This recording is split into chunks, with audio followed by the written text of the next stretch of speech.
Hello and welcome to this tutorial. In this video I'm going to show you how you can trade cards in NBA 2K Mobile. Now having NBA 2K Mobile you need the actual game bought, so if you're playing 2K22 or 2K23 you will need the game purchased in order to play the mobile game, and the mobile game you can find it on Google Play or also Apple Play, sorry. Now you're going to go into this website called Sportskeeda, where we find all of our information about trading in NBA 2K22. Now to start off you need to be in a league, so you're going to choose your team. So these players chosen the Warriors, and then you're going to go into the trading block, which is off into your calendar. So into your calendar you're going to have playoff tree, social media, and trading block.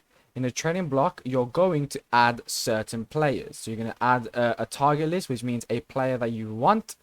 Trading blocks, which are the players that you want. You're going to add players in each category in order for you to get your player. Now there's very limited chance that you're going to get that player, so it is going to tell you different percentages. So for example, if you're using Stephen Curry, which is one of the best players in NBA, it is an untouchable asset, which means it is very hard. But someone like Jordan Poole could fall into the training block, and then for the same thing, Lakers will never be able to train LeBron James. So by looking into the untouchable sections, you know that certain players from different NBA teams are never going to trade those players. But someone in the trading block or someone in the target list could be a very valuable asset that you can get. So some players like Jordan Poole, or someone who's not entirely very good, but it's up for trading, you can use those players, and you can use the players that you own in order to get the other players.